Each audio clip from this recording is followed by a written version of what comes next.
Hello বন্ধুরা, welcome to my Saraswati kitchen. আশা করি তোমরা ভালো আছো, আমিও ভালো আছি। হাজব্যান্ড নিয়ে চলে এসেছে আজকে পোনা মাছ, দেখতে পাচ্ছ একদম বড় বড় লম্বা লম্বা পোনা মাছ।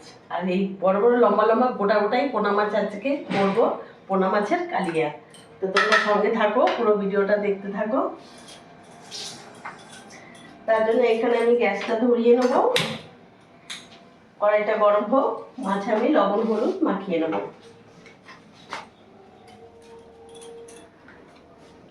লবণ দিয়ে দিলাম,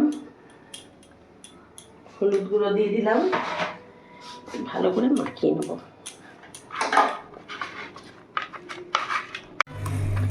মাছে ভালো করে লবণ হলুদ মাখিয়ে নিয়েছি, দেখতে পাচ্ছ। হাতটা ধরে নেব।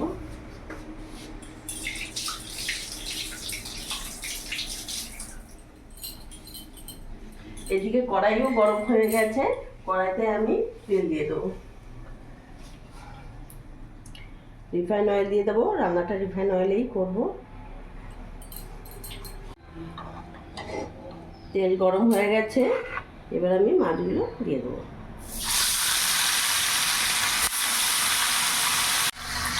মাছটা একদিকটা ভাজা হয়ে গেছে, এবার উল্টে দেবো।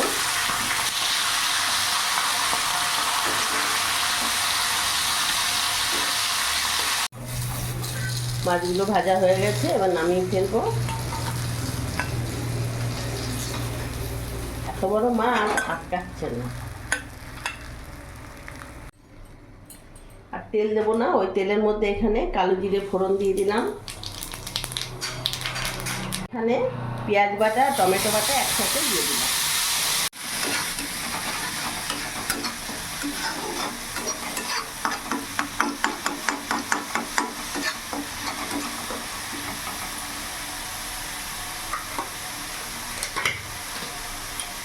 এরই মধ্যে আদা রসুন লঙ্কার পেস্ট দিয়ে দিলাম 1 চামচ, আর দেবো না। ভালো করে মিশিয়ে নিলাম।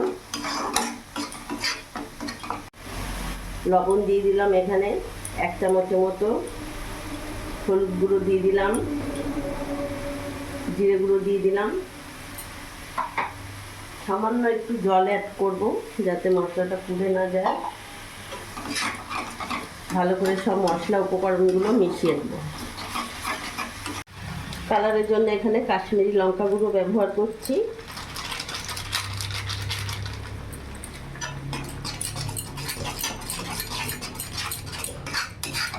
এবার মশলাটা আমি ততক্ষণ কষবো যতক্ষণ না মশলা থেকে তেল ছেড়ে দিচ্ছে। সামান্য একটু চিনি দিয়ে দিলাম, এতে স্বাদের ব্যালেন্সটা ঠিক রাখে। ভালো করে কষানো হয়ে গেছে, মশলা থেকে তেলও ছেড়ে দিয়েছে।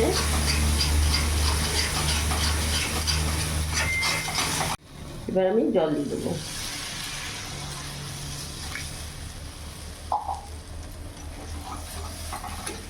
গ্যাসের ফ্লেমটা ফুল রাখবো, এবার ভালো করে ফুটতে দেবো।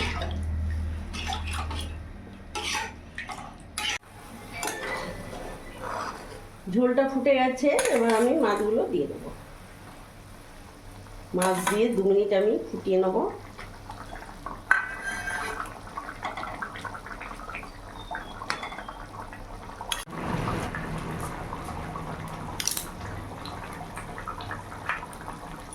ওপর থেকে 2টো কাঁচা লঙ্কা চিড়ে দিয়ে দিলাম। 2 মিনিট ফুটিয়ে নিয়েছি, আর দেখতে পাচ্ছ ঝোলটাও গাঢ় হয়ে গেছে, পাতলা নেই। এবার নামিয়ে ফেলবো। গ্যাস অফ করে দিলাম।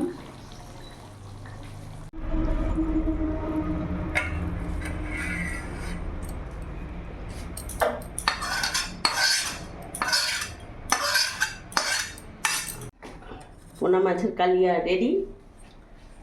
তো বন্ধুরা, তোমরা দেখলে আজকে আমি বানিয়ে ফেললাম পোনা মাছের কালিয়া। ভিডিওটা যদি তোমাদের ভালো লাগে প্লিজ লাইক কমেন্ট শেয়ার করে আমার পাশে থেকো, আর তোমরাও সবসময় ভালো থেকো।